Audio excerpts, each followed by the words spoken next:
Hey, what's up everyone? It's Geo back here with another Bloodborne video today. Today we're going to be facing up against the first boss in the game, which is more of a tutorial boss. And then we won't have time to get to the second boss, which I consider to be the actual boss, but I will show some shortcuts. Alrighty, but from this point on forward, I'm going to just record my audio, cut the video, and then just have you guys follow me through this second part of Bloodborne. Thanks. Alrighty, I know we were here in the first part of the Bloodborne walkthrough. There's gonna be some dude up here right to my left. Boy, I really gotta get better at editing my other audio clip parts out. Still kind of messing around with this app here. There's gonna be some dude, another dude right up here to my left. He's not slick. But yeah, I'm still pretty new to the editing. So what I think I might have to do for the next part is just not say just play the game without talking at all, and then kind of go from there and just record over that. Hopefully that should work out better.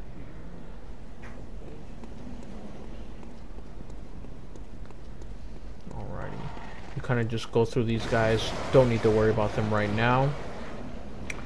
They're pretty irrelevant at this point. And this right here, the Great Bridge, is where the Cleric Beast is. The first boss of the game. He's not really hard, but he could be if it's your first time. First Cleric Beast. Alrighty. So the trick with the Cleric Beast, and pretty much with all the big beasts in this game, is to kind of stick to his butt. So you see I'm kind of just staying close to him, not letting myself stray too far away from him, because he will be able to get long range hits which could turn into combos, and that would devastate my health. So you see here, alrighty, through that oil urn there. So the beasts in this game are vulnerable to fire. So really, to amplify that fire, if you throw an oil at them first and then you throw a Molotov cocktail, it will set them up on fire, and it kind of amplifies that damage there. But as you can see, I'm just staying close to him, staying close to his butt there, making sure he's not smacking me around, even though he just hit me there and there.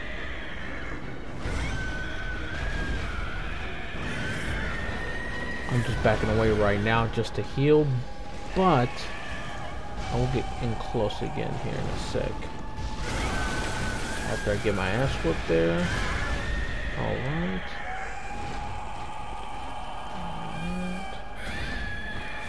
Honestly, the best position to be in is right behind them. The big beast, because if you do a hold R2, you can stagger them. I'm not gonna lie, I did start to get flustered in this fight, but I mean, he's not hard at all, so.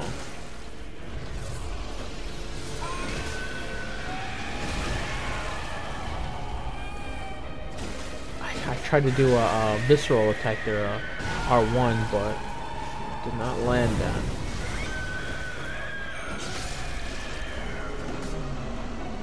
Alrighty, and there you go.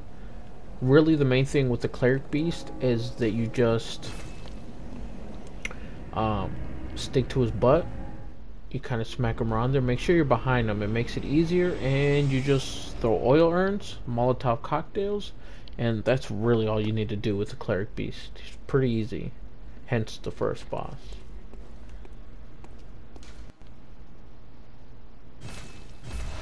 You can see the doll is awake now. And after beating the Cleric Beast, I got the a new badge, which allows me to buy the Kirk Hammer, which is actually a pretty good weapon. Better than any of the weapons I have right now. So I'm gonna use it. But it looks like I'm short on strength and skill, which luckily is what she is for. Very well. Let the echoes become your strength. Those points on the top right there Let me stand. are what level us up. So I recommend doing vitality and endurance first. Farewell, good hunter. The reason I did strength and skill here was so that I could equip the Kirk hammer, because there are requirements that you need for certain weapons. What is it? For the Kirk hammer I need 16 strength and I believe 10 skill, which is why I did that. Otherwise I recommend getting your health and your endurance up first when you channel your blood echoes with the doll. May you. Alrighty,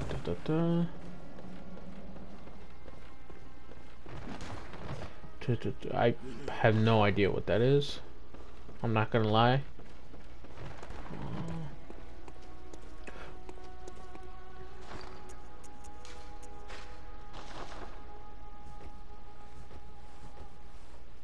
Kirk hammer's a pretty sweet weapon.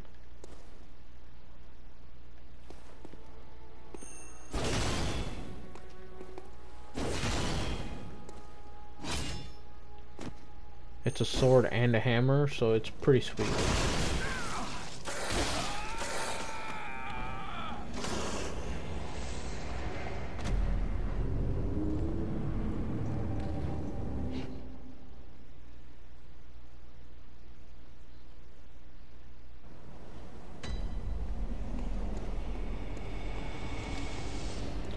Time I recover from that ass whooping I received from the wolves.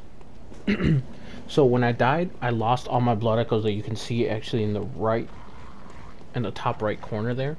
You can see that bastard in the back. His eyes are like glowing purple. The big ogre guy, he has my blood echoes.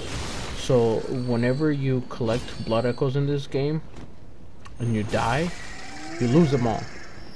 You do have a chance to go back and retain them again. If you die again, you lose them all, and you're pretty much fucked at that point. Luckily, I was able to kill this guy.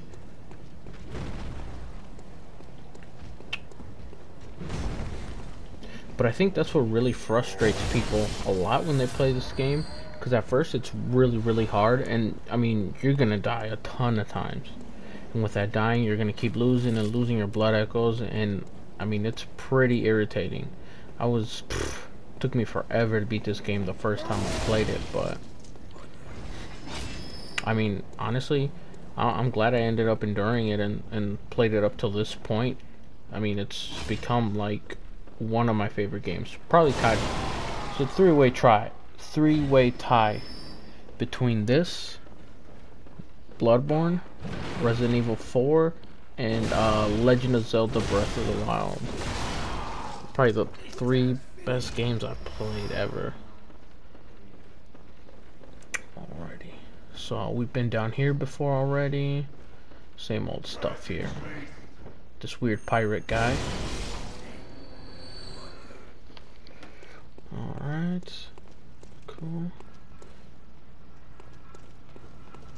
It's vampire, Van Helsing looking guy here.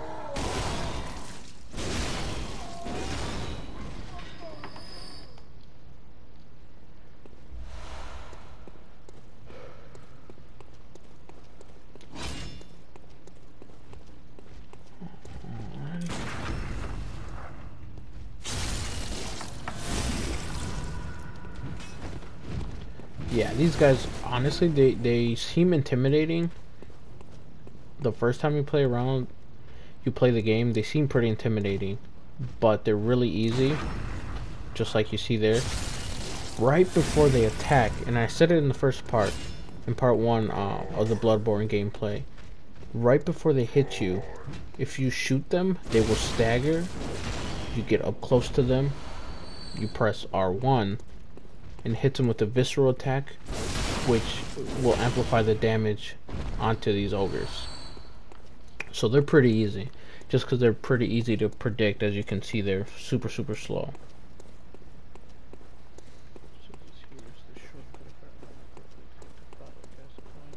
You can hear myself whispering as I was playing earlier. That's a shortcut there, by the way.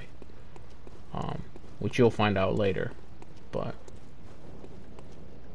for now, let's see where we're headed.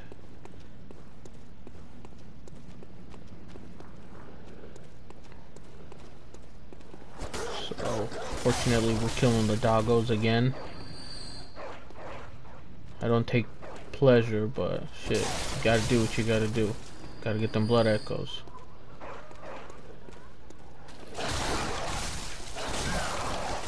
Yeah, he was getting some hits in. They're kind of getting me a little bit there.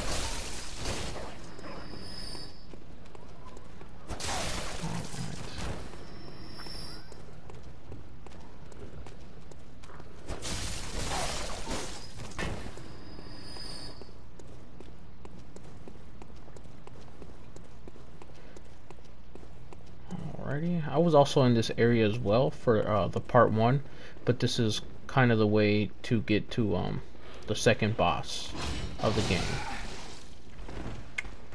But there are shortcuts, which we will see here. Well, you'll see later on.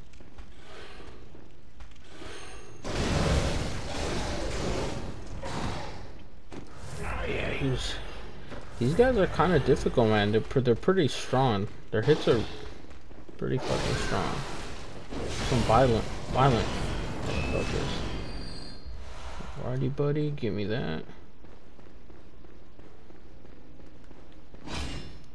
I feel kind of weird because like I'm watching myself play, but like I feel like I'm playing right now. I don't know. It's kind of weird. It's my first time editing this way. It's we'll see.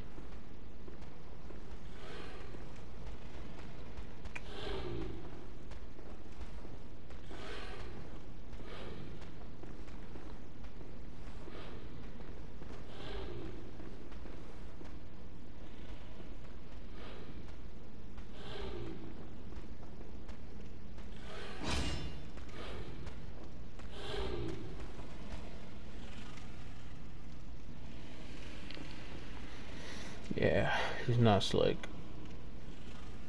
Good thing is if you're really quiet, they won't even notice you. Just like I finessed him right there. He thought it was sweet.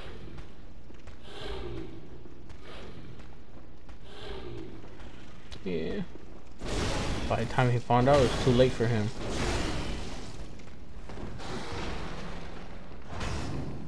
Booty.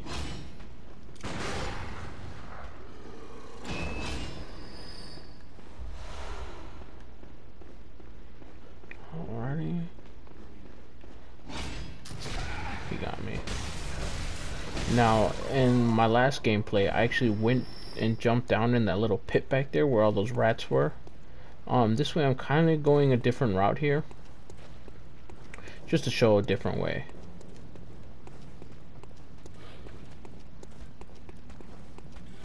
Nothing there.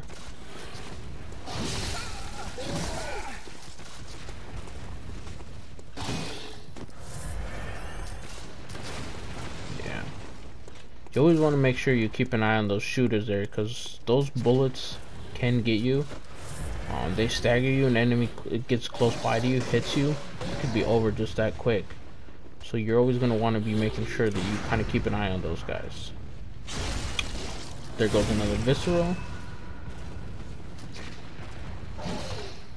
I think it's really good when you're playing early on in the game to practice doing the staggering and getting visceral attacks on the enemies, just so you can really get used to it and get really good at it later on in the game. It's so helpful. It's such a helpful tool, which you'll especially be able to see later on when we face some hunters in the game.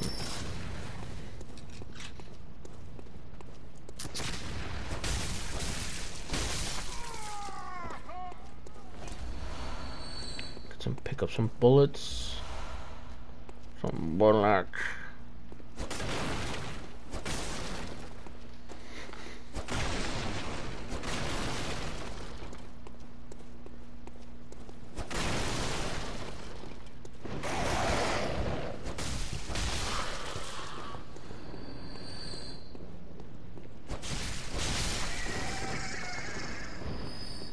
those are always sweet too. When you don't like finish them off, but they fall off a ledge. Those are some of the sweetest victories you get in this game, I swear.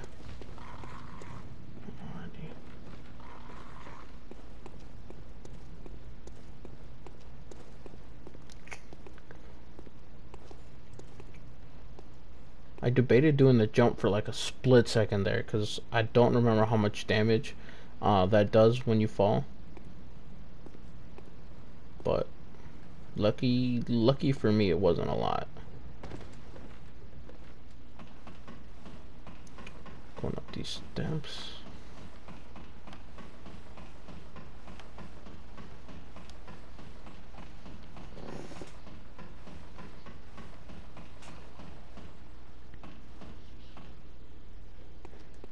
And this right here, this is a neat little shortcut.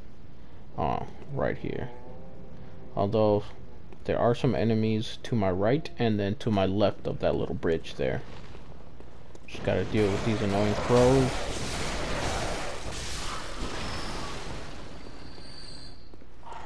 They're a pain in the ass, to be honest.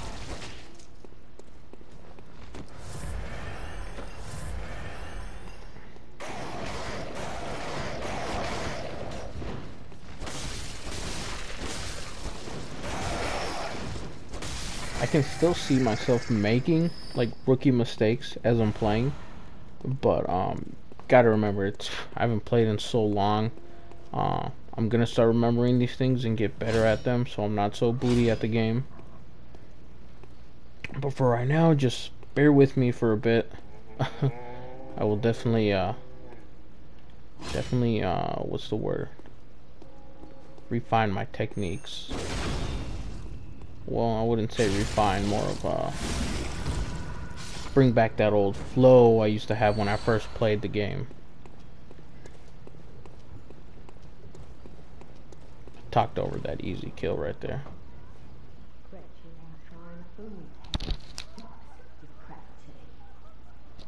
Yeah, she's booty. You can hear past me messing around with the headset too. Alright.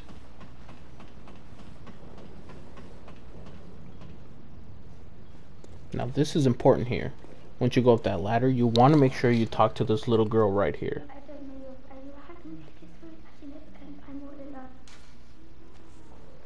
You're gonna obviously hit find girl's mother. If you find my mum, it plays in daddy's. I'm on daddy's mum. So her father. Yep. Oh, okay. Yep. That tiny music box is definitely a key item.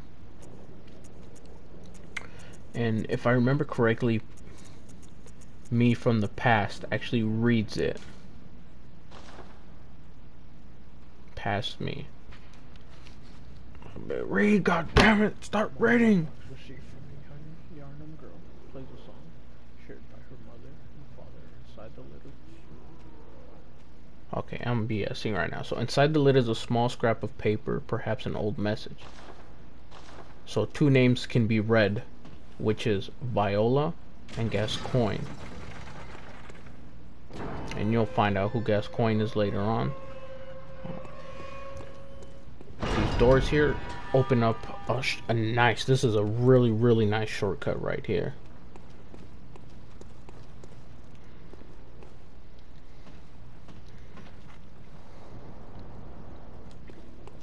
Honestly, this game is like really full of shortcuts. You just gotta find them, and it makes it so much easier.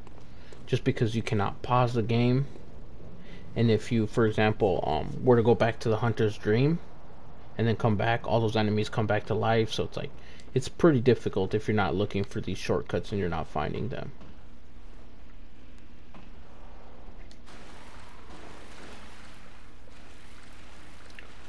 Alrighty, so these, obviously they're alive.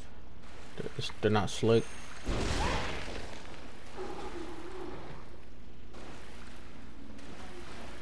Yeah, I think I'm a coward and I go back up there. Yeah, I do get scared as hell, I think, and I go back up there like a coward instead of facing them at the moment.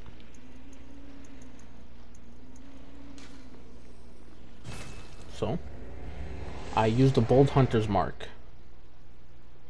The Bold Hunter's Mark takes you back to where you last reawakened, the last lamp you were at. And it does it, and the sweet thing about the Bold Hunter's Mark is that it does it and you don't lose your blood echoes.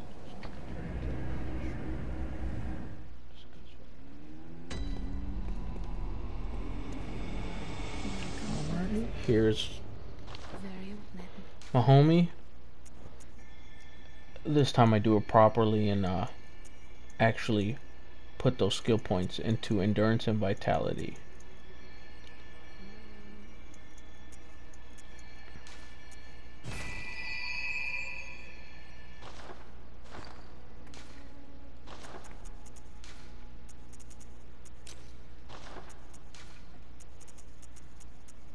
By the way, those things I'm equipping right there, those cold blood dew, hard to say. You eat those, you consume them pretty much, and they're like blood echoes. So it's like kind of like the points to level up, yeah, or buy things with. And those are kind of scattered around in the game. Those are pretty sweet if you find any of those. So sweet little boost in points there. And I throw a pebble at her on accident. Alright. Very well, you know why I'm here, damn it. Level me up.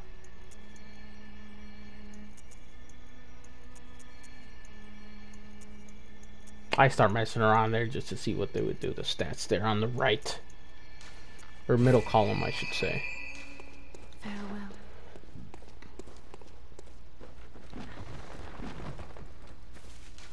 And then this the little bath with the messengers in there. You can buy things in there as well. The inventory there grows, but you're not using your blood echoes there. So what you end up using in the little bath is your insight, which is in the bottom right under the blood echoes.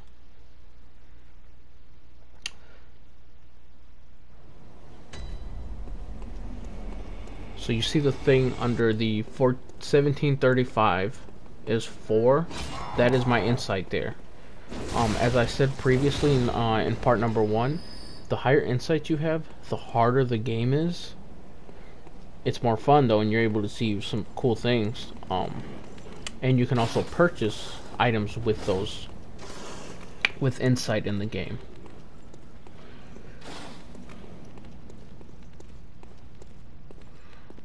Alrighty. God, I kind of hate these guys, to be honest. He almost killed me. He almost bootied me.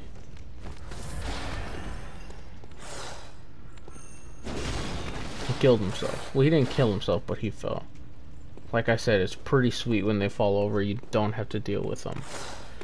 Sad part is you don't get the blood echoes unless they die, but honestly, these guys are pretty annoying, so I without a doubt would have died if it was 2-on-1.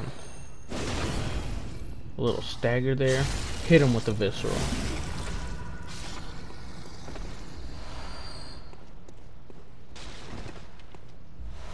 Took my boy's cheeks there. Alrighty.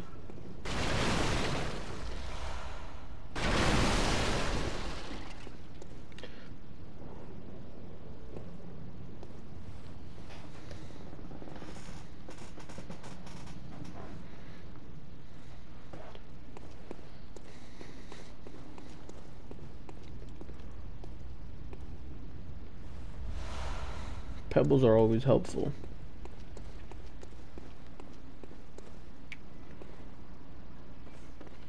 Alrighty. If I would have kept going down, I would have been able to go to another shortcut to get down to the sewers. I guess I wouldn't even really call that one much of a shortcut, more of a just another way to get down there, I guess. Or maybe it is, I don't know. I don't know anymore. You can see me being booty, and then I remember I could take out those caskets there.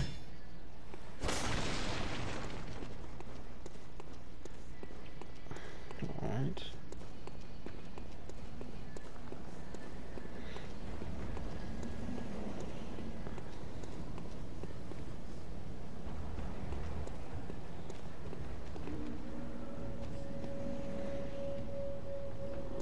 Now, I already know there's enemies down here, so it's always kind of important, I think, when you're going to areas, to be very cautious. Enemies hide. Sometimes you can't see them. So it's important to kind of be really cautious about the area you're about to enter. So, you know.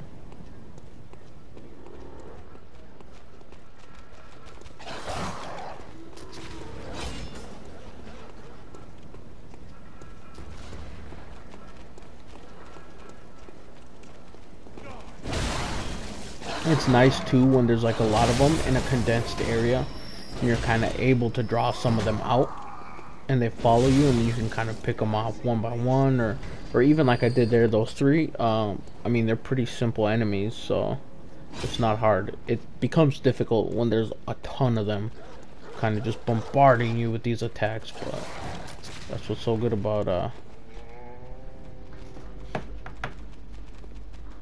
being able to pick them off like that.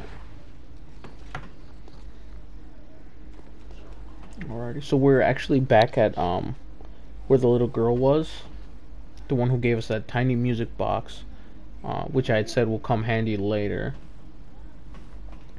So we're gonna go back down here, take Shrek out. I think this Shrek gets me on some good hits though, not gonna lie. Starts slapping me around a little bit.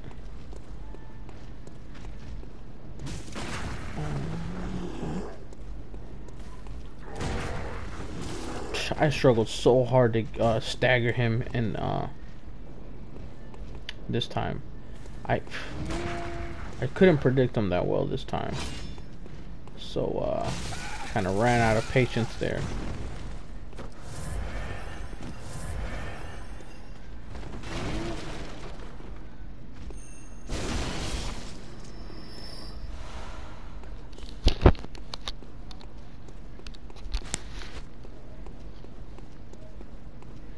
I'm not even gonna bother with those crows. I believe they only give you like 29 blood echoes each, so I'd rather just not even bother with them.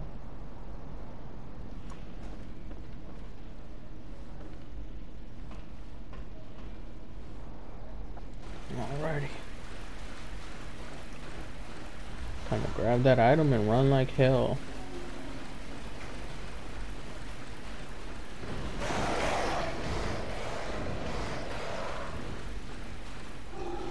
Screw you, screw you.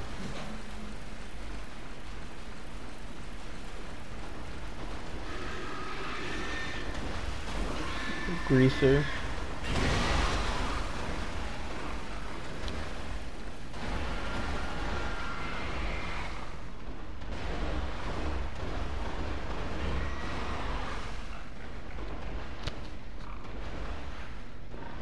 Yeah, I remember I tried to like kind of wait him out because I thought he was gonna run back this way, but lucky for me he didn't, and he ended up letting me sneak up right behind him, which was pretty sweet. Because these guys hit like a truck, so sneaking up on them, heck yeah.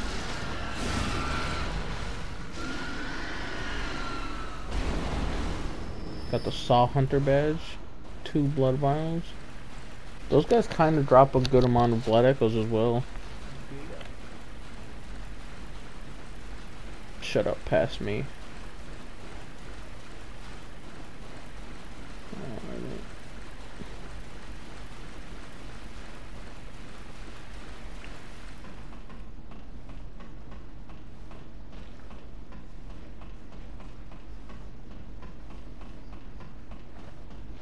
Yeah, this ladder here is it's pretty sweet. This is a really sweet shortcut because straight ahead up those steps there, that's actually the way to get to the second boss, which I'm not gonna go to yet. But getting in this elevator here will take me. Yep. Okay, pass me. You getting it? You getting it? Yep. This is the elevator where I was earlier with those 2 Shreks there. So that's the shortcut there. which I'm definitely going to be using in part 3 of the Bloodborne gameplay. And I'll show more specifically where it is, just, you know, just in case you forget, or it's the first time you're watching part 3 and you didn't end up watching part 2, so explain that again.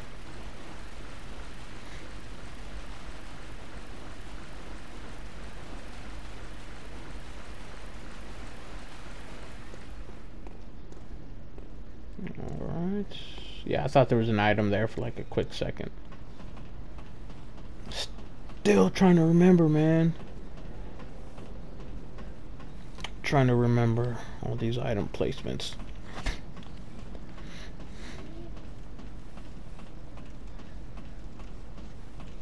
These ladders are long as fuck. God damn. Got tired. No. That's those steps I was telling you where you can go straight. That's actually where the boss is as well. Going up straight that way. Oh, the Saw Hunter badge. Really, the Saw Hunter badge, what it allows is once I go back into the Hunter's Nightmare, at the little messenger bath where you can purchase items, you can actually purchase more weapons. So it unlocks the Hunter's Axe, I believe, and the Saw Spear and the Saw Cleaver.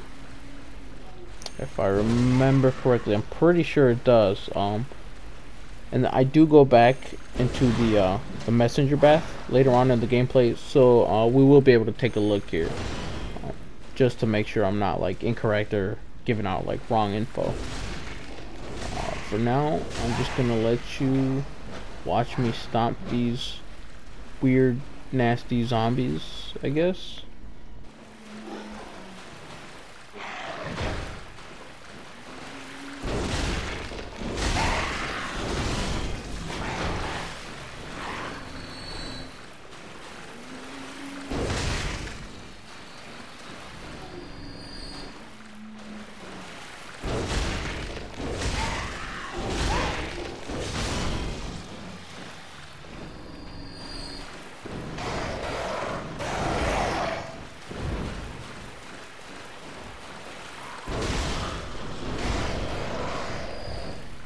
Yeah, destroyed those things. They're more annoying, if anything, just because of their long arm reach, but yeah, I got them.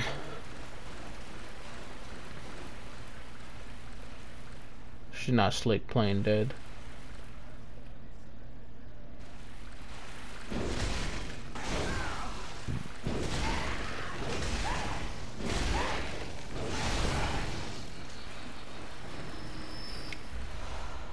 Gotta be quicker than that. As past me just whispered, Bloodstone Shard, which is an item that you use to fortify your weapons. The blood shards pretty much just strengthens your weapons. Alright, look at this crow. Weapons, I guess to explain it better, weapons go from, for example, the base, where mine is at right now. The Kirk hammer is just the base, but there's bloodstone shards, blood rocks, blood chunks, all that, which I'll be getting later on, which help me strengthen my weapon. So it's just regular base, then it's +1, +2, +3, +4, and then all the way up until +10, which is as high as you can fortify your weapon or strengthen your weapon.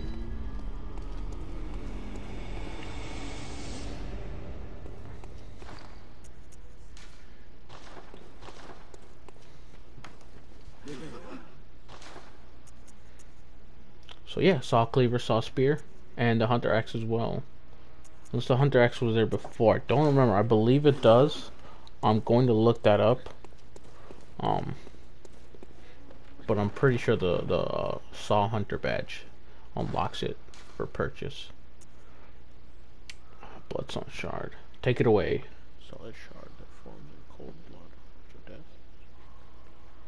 Okay, past me is just whispering out here. Bloodstone shard, all you need to know, fortifies your weapons, strengthens them like I said before. So you can see my Kirk hammer goes from plus to +1, +2. So it makes the physical attack stronger on the Kirk hammer because I don't have any blood attack or like magic attack added to it or fire on the Kirk hammer. So the Kirk hammer is just straight physical.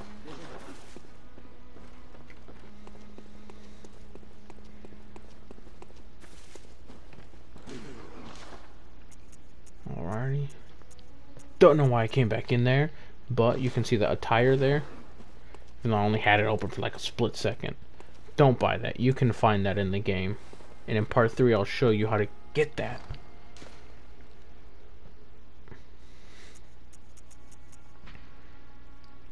Explained that already? I don't know if past me is whispering. I can hardly hear that bastard. Cold Blood Dew, like I said, you consume it, gives you blood echoes. That gives you insight, the madman's knowledge. But that is it for today, guys.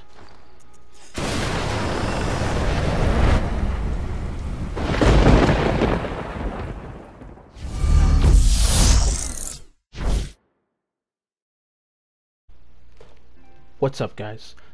Just a quick note after the video. I would like to get your opinion on how the editing went, just kind of advice or tips that you guys can add on, because I want to make these videos enjoyable. I want to make them fun. I mean, I enjoy the game. I think the game's really fun, as I said earlier, but I also want to make sure that it's entertaining for you guys to watch as well. And if there's any weird editing in the video, if you could put that in the comments below. I mean, I obviously rewatched it, but I mean, there might be things that I didn't see. But thanks for clicking. Have a good day. Peace out.